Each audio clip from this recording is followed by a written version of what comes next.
welcome to the Aaron Warner podcast on iCode Media. Today, I get the chance to continue a conversation with a new friend of mine, Christine Ye, and she and I met at a really fun industry event. We'll get into that in a minute, and sparked a conversation. And I realized during that conversation that I have a very deep view of one aspect of the optometric and optical industry. And Christine has a totally different experience with her time in the optical industry. And I thought that was very, very interesting and wanted to dive deeper. So invited her to come join us on the podcast and looking forward to the conversation. But Christine, before we jump into the topic today, give us a little bit of background on who you are. Yeah, sure. I'm happy to be here today. So I'm the senior executive editor at 2020 magazine. Most of you are familiar with our magazine. There are several, but I'd like to say that we're the flagship optical magazine, so we're a product book. We mostly feature eyewear, optical frames and sunglasses. We're very stylish. We do a fashion photo shoot pretty much every issue because eyewear is not only a medical device, but it's also an accessory, a style tool. And we like to call it the ultimate accessory because it's not only helps you see clearer, sunglasses help block the harmful UV rays, but also I think most people tend to also use it as a style tool to pull together their outfits. So, but we'll get into that a little bit more later. But there's also another aspect to 2020. It's also we feature lenses and technology, and also education and training and continuing education. So, I've been in the industry this is going to be my 25th year, I think. I always joke around that I grew up in the industry. I started in our corporate marketing department of Jobson at the time. And, I graduated with a marketing degree. It was my second job out of college. And at the time I was hired to pull together a corporate marketing campaign for Jobson because we were acquiring a lot of groups at the time, including Frames Data, and a pharmacy publication, U.S. Pharmacist, and a few other medical publications. And so I eventually moved on to our marketing department, where eventually I became senior marketing manager, and I helped promote all of our products. And, but 2020 was always my favorite. And then just a chance conversation with our 2020's former and longtime editor-in-chief, James Spina, who I worked closely with when I was in our marketing department, but a chance conversation one day led me to become his new managing editor. And he has since retired, but I am now senior executive editor of 2020. So sorry, that was a little bit long-winded, but I gave it to you all. So. Yep, absolutely. It's interesting because I've gotten, since optometry school, and even before then in my dad's office, because I did grow up in the industry. I'm fifth generation optometrist, so I did everything I could to avoid it, but it sucked me in. And so we've had all the publications. What exactly does a senior executive editor do? Like, what's your responsibilities?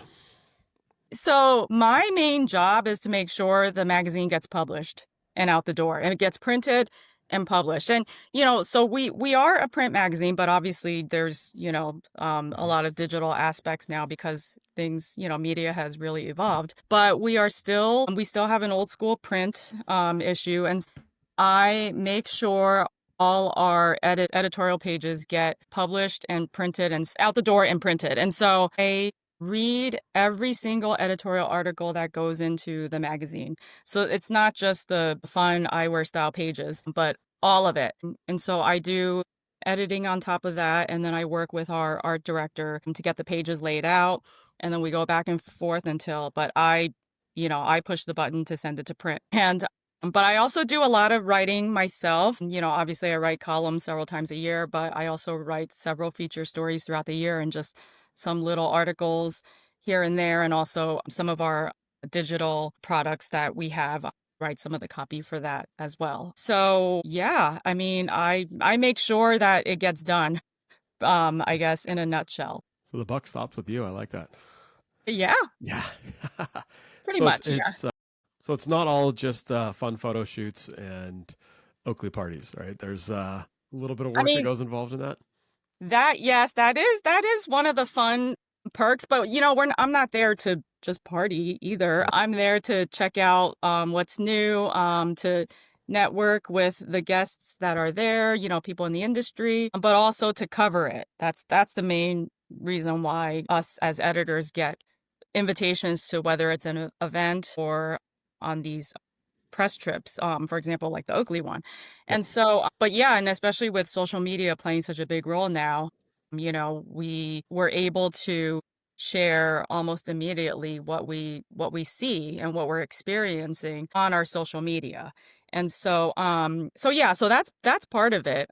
But yeah, but there's so many other parts to it as well. The lenses and technology side, as I was saying before. I'm not as you know, schooled on it, but I think I've learned so much just because I read so many of the articles, and we have a main feature every month in our lenses and tech section. Some of it can be very technical.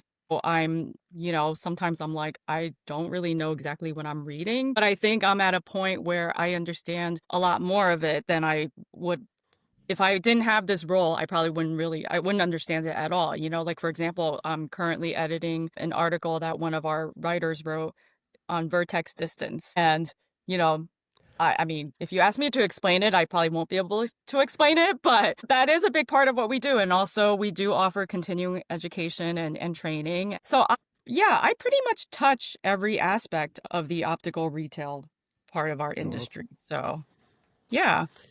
that's cool. So you and I met at the Oakley 50th anniversary party, Yes. and my kids were super upset because Travis Scott was performing, and they were appalled that an old man like me got to see Travis Scott up close and personal, and I had to ask them who he was. So if you're yelling at me through the phone, through the listening to this right now, you can guess how old I am. But we It's had a okay. I only know of him also. I am younger than I look, but again, I've been 25 years in the industry, so people can also do the math and figure out around my age also. But I honestly I didn't really know all his music. I know who he is, but I'm I didn't know all the words or whatever. yeah, Everyone else around me were like going they knew. crazy, and I'm faking. I'm like, yeah. Yeah, that was funny. When we met at that event, you were Yeah. one of the early people who got the Houstons, the Oakley Houstons, and the special edition The ones oh with the Houstons. the Houstons. Yeah, I'm sorry. Yeah. And the special edition ones with the white with the red lenses. Yep. And I remember walking around just being super jealous because I really wanted a pair. I finally got one last week. They're amazing. Okay, good. And so we had a great conversation. I'm curious, since you were there to cover the event and of course, be a participant, but Yeah. what was your takeaway from that event and the celebration of 50 years in Oakley and their past, present, and future? Yeah. Well, I mean, first of all, 2020 we celebrated our 50th anniversary last year. So yeah, so Oakley is a year younger than us. But Babies. I yeah, and Oakley, it's such an iconic brand, right? And Hmm. so it's like everybody knows it, and so I mean, I remember when I joined the industry, I had always heard of it, but I didn't know too much about it. But then there were some, I did end up working on some projects when I was in our marketing department on the advertising side. For example, I remember working on an insert that they bought in 2020 at the time, and that's when I really learned more about the history of Oakley. But I think it was more when I joined the editorial side where I got to see it from that side, where I was a lot more exposed to the brand. Where they used to do these things called the VIP days, and they used to fly Hmm. out a bunch of people, mostly, their top customers out to their headquarters. And so that was like my first time at the headquarters. A couple years in a row they did that. And I really got to see, like, experience the Oakley brand. And it's almost as if it's like its own culture, and it has its sport sort of, a lot of most of the frames are very sport oriented and performance, and I mean, I run in Oakley sunglasses, but there's also a whole other like sort of cultural slash like style, like fashion aspect to it, where you don't have to be an athlete to wear Oakleys. And so, yeah. And so I think just, having been invited to a lot of just Oakley sponsored events and trips really gave me a chance to sort of see how they have evolved and sort of have created this like again this whole culture for themselves that's I think that's very unique and so to be able to help be there to celebrate their 50th anniversary. It was really cool. And of course I was there to cover it, to do the whole brand immersion again from the 50th anniversary perspective, and also just to see how far they've come. For example, with the latest with the Oakley Metas, the smart glasses and its AI capabilities, because that's sort of what everyone's talking about now, AI, right? So Yeah. so yeah, so it was super fun, of course, but it was great to be able to be a part of that, because also again from Tony's perspective, we have a long history in the industry also, so it's kind of cool, like helping them also celebrate their 50th. Yeah, it was a fun event. I'll say that. And Oakley Yeah. definitely has their own culture. Yes. And our relationship, I think, in the private practice space with Oakley has been interesting over the years, just because of their role in the industry, what they've done. But an Oakley patient when they walk in the door. They're it's they're not a passive engaged group, if you put it that way. Yeah. Yeah. Right. And they certainly own their space. You brought up the technology, and I liked how you described eyewear as the ultimate accessory. And with the inclusion of now the smart glasses, you don't have just function and fashion alone anymore. You've got it's kind of like our smart watches and our smartphones, right? They've become Yeah. a mandatory part of who we are. Are you seeing that more as like a hype fad? Are you seeing it as a like it's here to stay type of fad? From what you see and all the work that you do at 2020, what do you project kind of to be the evolution of smart eyewear? I don't think it's a fad. I think it's here to stay. I mean, I remember when smartphones or not, I mean, not even before smartphones, even when they started putting cameras on flip phones, right? But I remember thinking like, why? Why do I need a camera on my phone? I have my little, I mean, digital cameras were already a thing. And I remember I had my little Canon digital elf, like, which Yep. was like small enough to fit in my going out, like when I went clubbing, like my little purses.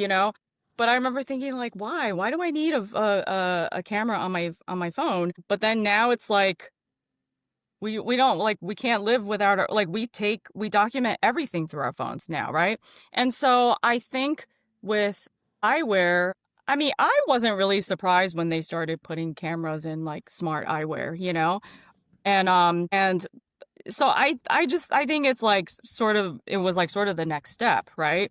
And and I know like many years ago, I think Google tried it first with smart glasses with Google Glass, and I remember going to an event and testing it, but I was like, these are weird and Yeah. and they weren't really that attractive, and it had its challenges. It didn't really last. And then finally years later, other companies started to dabble in it, and Oakley is a part of it also. Of course, there was Ray-Ban Meta that came before that, and then there was a first generation of that Ray-Ban did with Facebook. I think it was called Stories. Stories, right?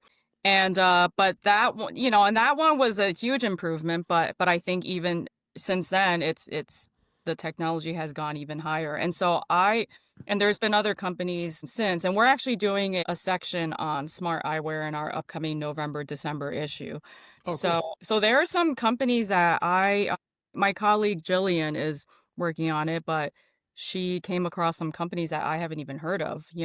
So I don't think it's a fad. I think maybe some people think that it might be, but I think it's going to be a huge part of our industry moving forward. It already is, but I think it's going to keep growing. Gonna So, keep more. That's yeah. I'm glad you said that because that's how I feel. So it reinforced that other smart people like you were saying that's what's happening. Then I feel more confident in it. Yeah.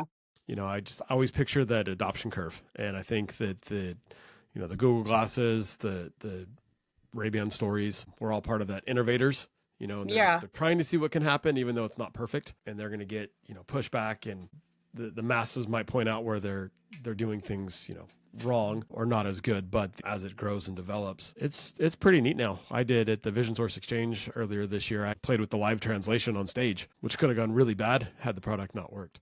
And I had a colleague up who spoke Italian, and I didn't, but in real time you could hear the AI translating for us, Oh, wow. which was kind of neat, and Wow, cool. seeing how that works into the world. So in this space of AI, as an editor, journal, and you said you talked about how you do photo shoots and whatnot. What is AI doing for you guys? Is it a tool to lean into? Is it a challenge that you're competing against? How do you view all the different aspects of So I'm not gonna lie. I think AI there are a lot of benefits to it. And in our industry, it's again, I mean, our Jobson, a year ago we launched under our one of our other groups, AI and Eye Care, and it's a site that discusses how AI can be used on the optometric side, right, of Mhm. our industry. And I do think there are benefits, but also I personally, so our parent company, which is WebMD, which also falls under a bigger company called Internet Brands, we have been told that we can use AI to help our writing, but we have to be obviously, and I think most companies do this, of course, we have to be transparent about it. So we do have something on our website that does say, that a variety of tools was used in this article, which may include AI. I personally haven't used it yet with my writing. I'm not, and whoever does use it, that's up to them. A little still on the fence about it because I like using my own voice. So I think there are ways that it benefits some writers, but I think it's up to that individual writer to also make sure that they fully vet what comes out of it and before it actually gets published, because I don't know. It's a bit of a little bit of a touchy subject with me because I personally don't like it, but you know what, that might change down the road, right? So I'm at a point where I don't feel I need it right now, but you know what, that maybe that could change, but I think there are other so right now for us content creators in my company, I think that's what we're using it for, or some people are using it to help their writing, but I know there are other companies out there that use it for photography. We're not at that point. We still do our photo shoots in person, like a actual traditional photo shoot. We actually have one coming up this week for our November, December issue. But I have seen and heard that AI is now being used to do photo shoots, like virtual photo shoots. And so yeah, I mean, yeah. that's another category that's growing, but also a lot remains to be seen, in my opinion, with that. Uh, Completely agree. So, as someone who promised their college English professor that they would not take another English class if you passed me from your course, yeah, I'm not good at putting my own voice into words, which is why I do the podcast because I'm much better speaking. So I do use it to help me say what I want to say, not write Yeah, for me, but right, I bounce it off, I get feedback.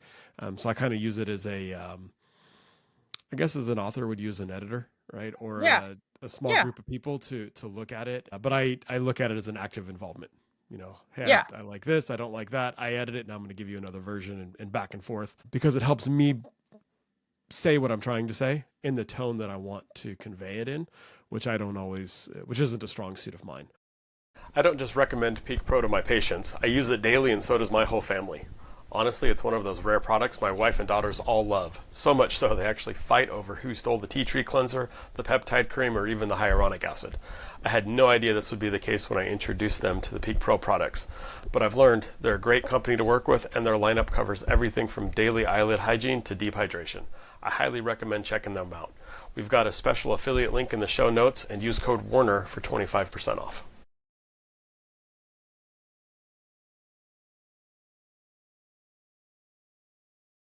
The way optometrists in the U.S. treat children with myopia.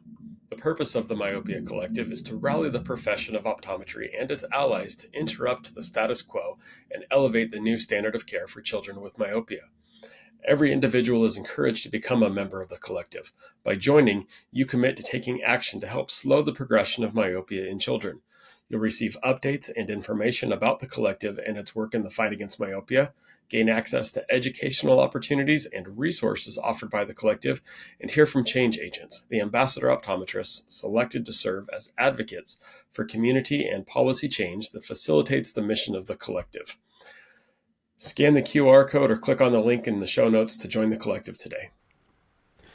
In the past, our focus revolved around prescribing MacuHealth or MacuHealth Plus to patients at risk of macular degeneration, while also recommending it to collegiate and professional athletes for enhanced contrast sensitivity in sports performance. However, this year's introduction of the Life Meter has been a game changer. The Life Meter revealed a concerning truth. Many of my patients have alarmingly low skin carotenoid levels, indicating potential deficiencies in essential body tissues like the retina and brain. Supported by over 30 peer-reviewed publications, Life Meter's accuracy, consistency, and effectiveness has been demonstrated across 2,000 subjects with diverse backgrounds. With this newfound insight, I can now have meaningful conversations about carotenoid levels with all of my patients, even those who may seem outwardly healthy. To learn more about this empowering technology, feel free to contact your MacuHealth representative or click on the link in the show notes. Together, let's optimize patient care and elevate their well-being. And I think that that is the when we were told that we can use it to help or enhance our writing. You know, it wasn't meant to be like, oh, you like to write it for you, right? Yeah. And so yeah, so I think that what you said, that's I think that's what the best way to look at it if you're using it to help you write. Um So, yeah, I think that there's, kind of like any other tool, right? A hammer can be used for good or bad. yeah. Water can save lives and take lives and create devastation as well. So everything in moderation and used appropriately. I'm not quite sure that I'm on board yet with the AI models. I think that From your perspective as an OD, like, I think my or perspective is just from Aaron, not even an OD perspective. But I yeah, want to. My wife used a phrase with me once. I don't know if she made it up or she stole it somewhere, but I love the phrase that says you can't be what you can't see. And so if all you see is perfection, if all you see is false images, then yeah, I think that as people, like, that's going to create subconscious negativity in our minds, yes, because we're never going to be in the perfect environment. We're never going to look perfect. Airbrushing and touch-ups are we can argue whether those are appropriate or not. And I think there's good arguments both ways, but I think just having a completely made up person wearing, products that don't even function and look like the actual products, because there are downsides to some of the products. I think that, being able to see reality as reality is important. And at least for me, I can look at an image and say, yeah, that's, that's not a real image. yeah, And again, I'm speaking just with one voice, but to me, it discredits the brand. It discredits everything else, because that's not what I'm going to go buy. Nothing in that ppicture is something that I can buy today. I want to yeah, see something that I can go buy off the shelves. I want to see you use it perfectly. I'd rather see, we'll use the Oakley Metas we'll run with, some of those, they're crazy athletes doing triple backflips on their bikes and all sorts of crazy stuff, wearing the glasses. That looks cool. If I yeah, had any indication any of that was made up, well, it devalues what can happen in reality.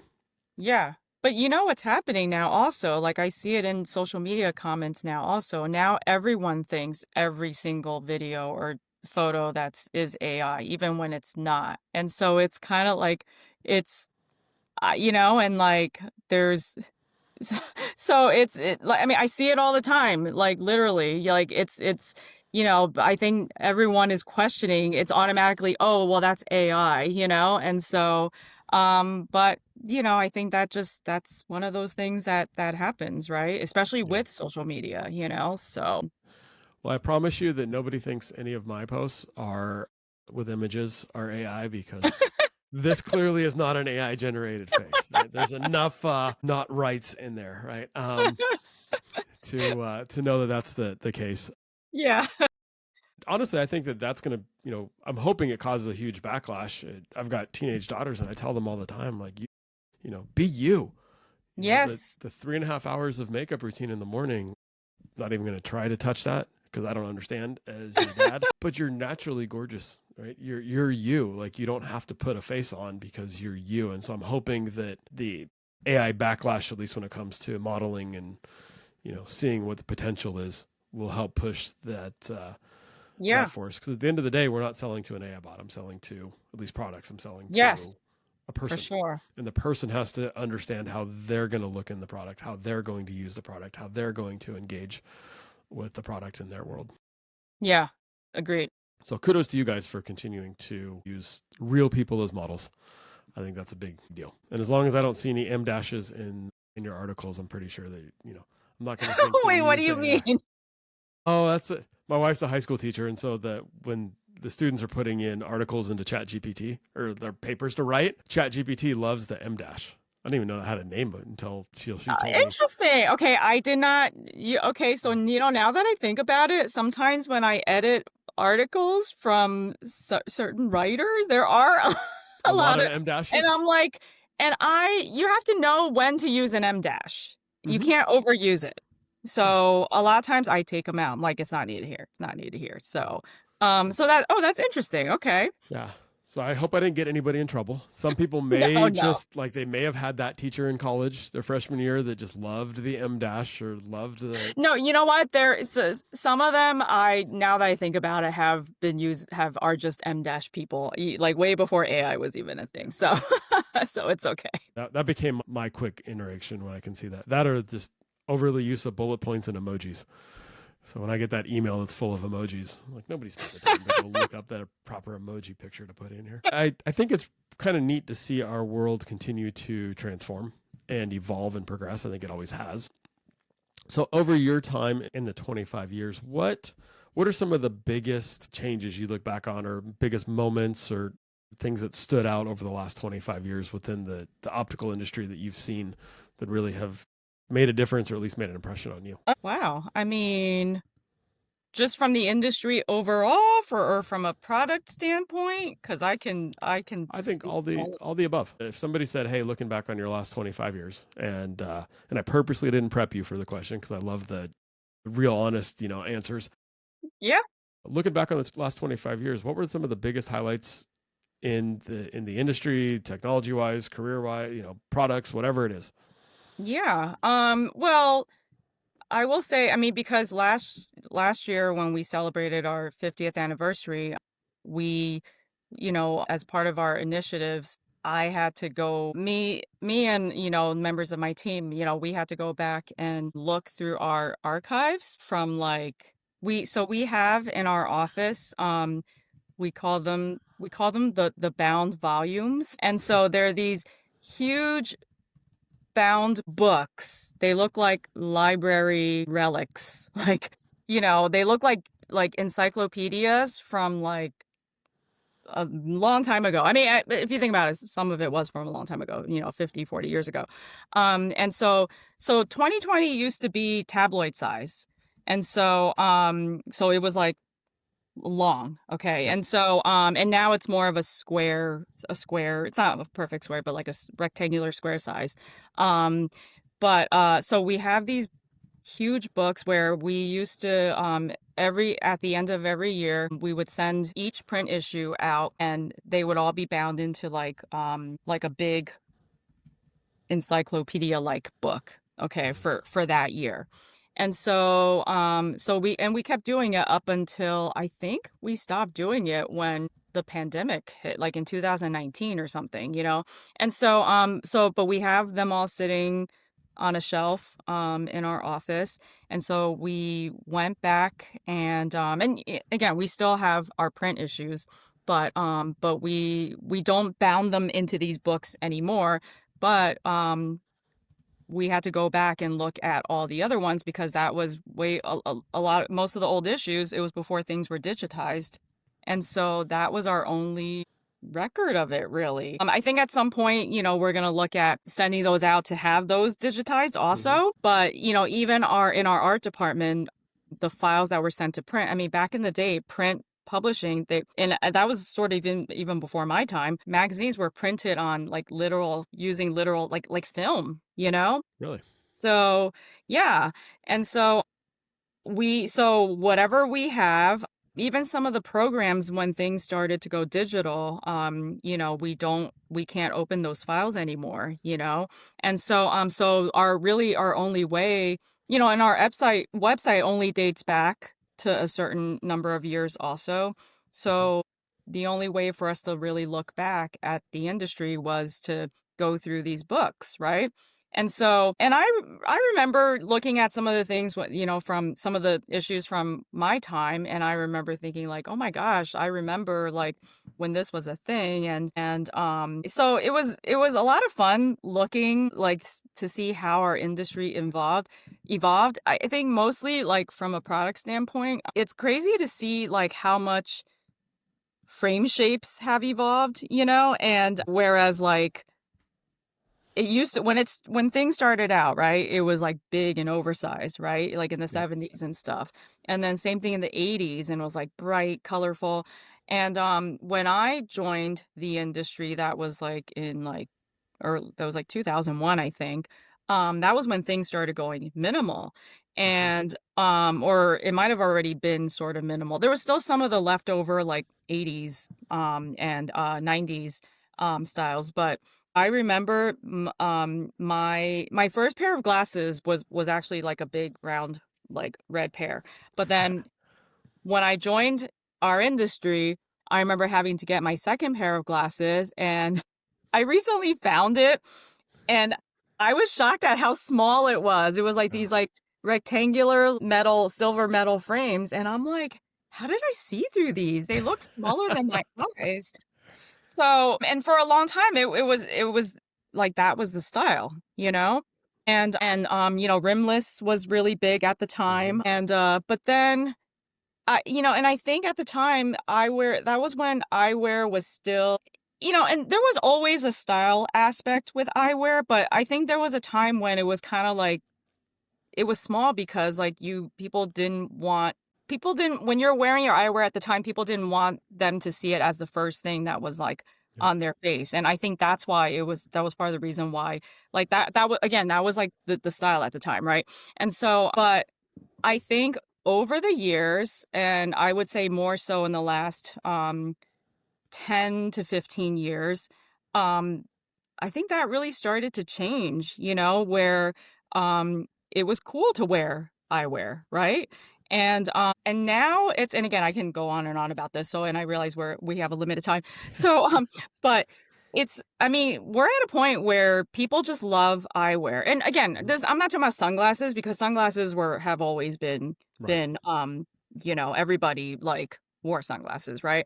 And so but with optical frames, I mean, I think like I know a lot of people who don't need glasses, who for vision correction, but who will wear an optical frame with a clear lens because they just love the way it looks, Yep. And I think that's really cool. Like it's just like because no one did that in the 90s or the even the early 2000s. Hmm. And so um I think our industry, and I would like to say that 2020 played a big part of it in it also, but I think we did a really great job in making that happen, Yep.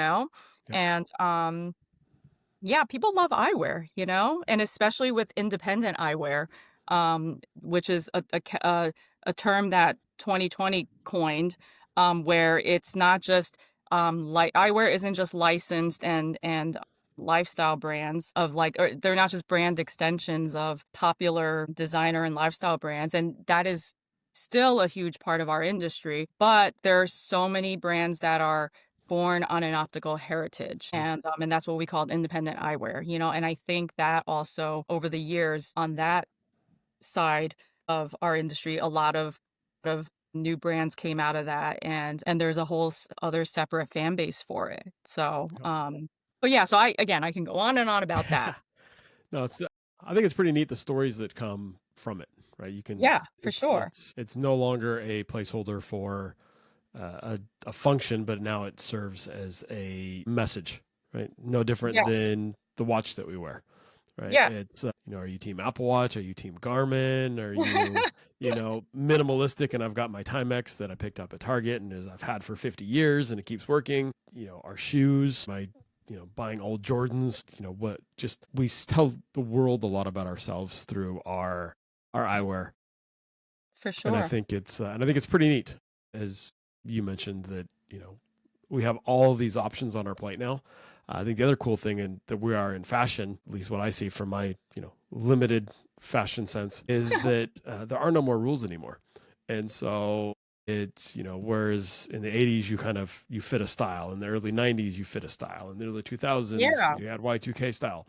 Right now I think it's like, hey, here's the smorgasbord and buffet of all the styles, pick which one Yeah. you want. And so there's a lot of storytelling of who I am based upon how I present myself into the world. And it's kind of cool because it's, well, I'm not judging people. I'm certainly, Yeah. learning about them without even talking to them, just looking to see how they carry themselves and how they're Yeah. walking and what clothes they put on, what eyewear they put on, what shoes they put on. And that's why we, as part of what we do at 2020 is, obviously we show sort of the newest products and styles that are out there, but we in a lot of the copy that we write, it's also to help our readers who are the optical professionals, the opticians and the frame buyers and the people who are dispensing eyewear to their customers. We sort of give them like style tips and just Hmm. encouraging so that they can bring it back to their customers, but also, they're experts as well, and so um and I think it's like I think with eyewear it's cool because um you can have like, for example, I'm a person that I people ask me what my style is, and I that changes daily. Like I can be rocker girl one day and then I could be preppy girl the next, and like or like Upper East Side girl, like, and so I like changing it up, and so but some people might have a particular style that they stick to, or maybe for their workplace they have to dress a certain way, but then I think they can use their eyewear to really, like, show their personality, because you Hmm. could be in a total neutral outfit, but then wearing, like, a really colorful and bright frame. And Yep. then you see that person's personality from based on the frame that they choose, And especially here in New York, like, when I commute and I take the subway every day, and of course, like, I automatically people who are wearing glasses, I automatically, like, are Focus in on. looking at their frames, and, of course, I'm thinking to myself, and I'm trying to, like I, like, put together their life based on what eyewear they're wearing. That's just, like, what I do, but I don't say anything out loud, of course, but then I'm like, "Oh, who's the designer on that frame, and who does that? And, oh, that the fit can be better on that one," like, so I it's, like, really cool living here because I see just in a part of my daily life, I see the people wearing the product, Yep. and so, which helps me, also as part of my job, Yep. so yeah.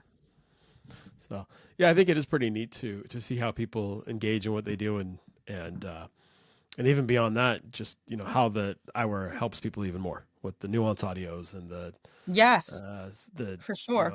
the features through the both the Ray-Ban and the Oakley Metas that aren't the fun, playful. I don't want to use the word gimmick 'cause I don't think any of it's gimmicky, but taking a picture, taking a video is one thing. Having AI help you navigate a street because you don't see where you are, or translate a sign because you're in a foreign country and are lost, Yeah. and you can't read that stuff that we didn't have, and I would have never have dreamed about. Stuff I probably watched on my Dick Tracy shows when I was a kid. Yeah. Um, Now you really know how old I am, but It's it's kind okay. of neat to see all of that, and it's really I'm jealous that you get to be in a position to see it all and to have that, wide breadth of insight into the industry. That's pretty cool. So as we wrap up here, what are some of the, what's something thought-wise that you want to help us understand from what's coming, what we should be doing as we take care of patients and keep leaning into, all the different innovations that optical brings to us? My gosh. Well, there's a lot. I think from the perspective of what we do, again, for 2020, we're 50 years, right? And we've always been a print publication, and we still are. But it's everything is evolving more towards digital. And I think so. Again, I'm always a fan of. I'm old school. Always a fan of print, and I hope Yep. that never goes away because I like having something in my hands. But I also have heard that this new next generation is they're like embracing print as well. And I don't think that's I don't think I think that's why print hasn't fully gone away. But I don't know. I mean, I just hope that whatever happens with us down the road, even as we evolve to be more digital, that people still continue to look to us. I mean, we have a big social media presence because we also have a lot of consumer followers, but to still continue to embrace eyewear and look to us as the experts in helping them with their everyday retailing and Yep. dispensing. And so Just I don't know. understanding what's available, right? You're the Yeah. right. Yeah, totally. And there's too much. I think there's too much for any one person to just Yes. consume and be aware of. And Right. so I appreciate you guys curating all that information into one-stop shop. And with what are we up to, 5 or 6 generations in the workforce now? Yes, for Being sure. able to provide it on a platform we all can consume. Yeah, and with there's so much information out there now, right? Especially it's like information overload, Yes. but we're very proud of what we do, and again, that's under our whole Jobson umbrella with all of our sister magazine Vision Monday, and also all of our other Jobson public. I have to, of course, plug my Yep. our Of course. our other groups as well, but yeah, I'm proud to be a part of Jobson for so many years, and again, it's a place that people commit themselves to our careers here. We've had a lot of people who have been longtime employees who like have just retired in the recent years, but we're also ready to embrace the next generation as well and like welcome them in. So yeah, so hope everybody continues to look to us as the experts. Yep. So keep looking. I will link in the show notes some of certainly the 2020 magazine and some of the other Jobson publications.